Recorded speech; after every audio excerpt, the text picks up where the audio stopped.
into the game, and Kris has already switched allegiance, possibly twice, because the teams that he picks keep starting to lose, and then he switches to the other team. That's right. And he's calling out penalties that don't really exist. Yeah. But he's learning. Yeah, and I'm making up things to say, like get on the stick. I think that's going to be good. so hockey players and hockey fans, start using that more. Get on the stick. I'm telling you, it's going to be huge. But yeah, it's already 2-0. My team is getting whomped, and so I'm just yelling a lot of profanities, and I'm sticking out because nobody else here seems to be yelling or screaming. They only cheer when there's a goal. So I might be thrown out by the end of the night. Plus, we brought in beer, so yeah, I'm probably in trouble. Oh, get on it! Just like anywhere else in the world, Taiwan is funnier when you're drunk. All the English you see, English is English that is written or spoken incorrectly, is funnier when you've had a couple drinks in you. Taiwan also says that Kris is funnier when he's had a couple of drinks than him, but don't tell anyone. See, I'm not the only one who's been drinking, and that's proof. Julia is fine. Oh yeah, she is fine. She's our designated walker. I don't know where I am. Rebecca and I are in a sports bar. How you doing, Rebecca? Cheers.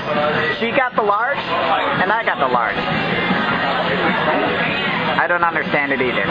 But if you're really jonesing for a bar that reminds you of the West, or you're looking for to catch a game of rugby or volleyball or NASCAR, football or whatever, this is the place to go. We were talking about why it is that this culture doesn't seem to have as many bars. We're still kind of wondering about that. We can't figure it out. And it's all expensive compared to everything else. Yeah. There are like no cheap drinks, it seems like. No. Even their beer, which sucks. Their beer is dreadful. Yeah, and tell the reason why the beer is dreadful, you think. Apparently it's because they don't start with good water, because all of the water here is pretty bad. You have to boil it before you drink it, etc. And so since they're making beer with water, if you start with bad water, you end up with bad beer. Makes perfect sense. That's the theory that I've heard. But it sucks for us. Yeah. So, I got a haircut the other day, and I got a great tip for people who are planning on traveling or living abroad, or basically, it works for anybody. What you do is, when you get a really good haircut, you take a picture. So, I got this picture of me right here. I look like the biggest donor in the world.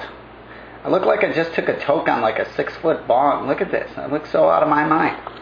Anyway, you take a picture of a good haircut from different angles, and then you can take it in anywhere and basically get that same haircut. So I'm really happy with it, and it only cost me American $7.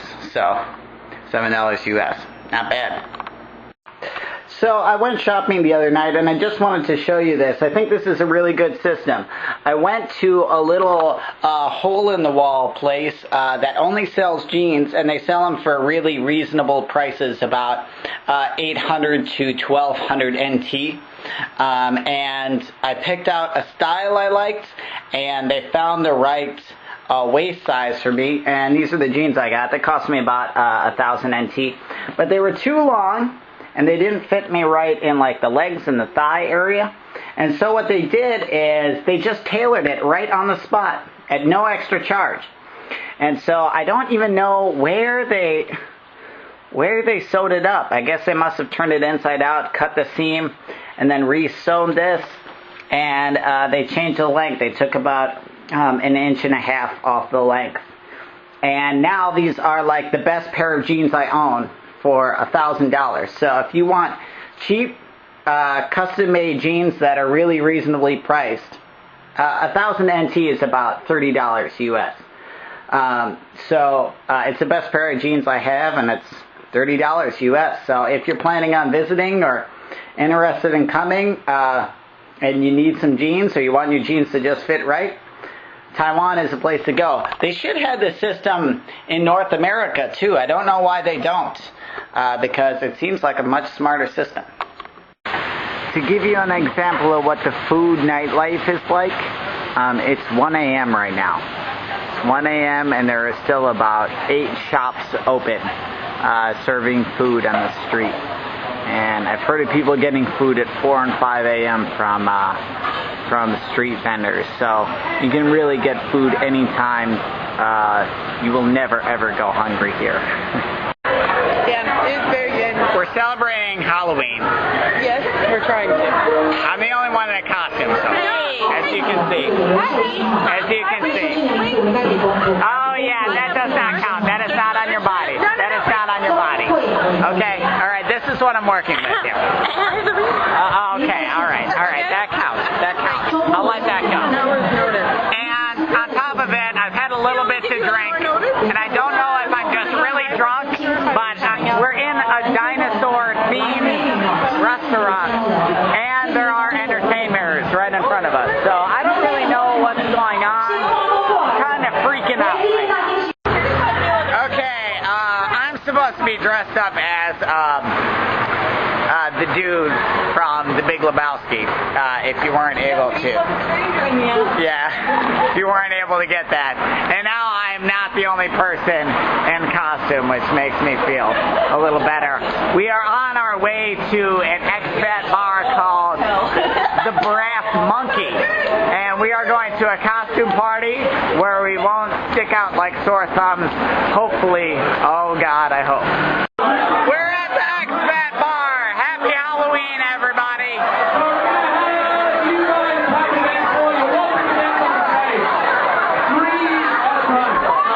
Enjoy yourselves. It's a celebration. So, Julia, in Taiwan, when do the clubs get done? About 7? About 7 in the morning. It's a little different than in North America, where our shit gets done at 2 a.m. Yeah, that shit's getting played out. You gotta watch it. What's that? There they are. It's 1:15 in the morning.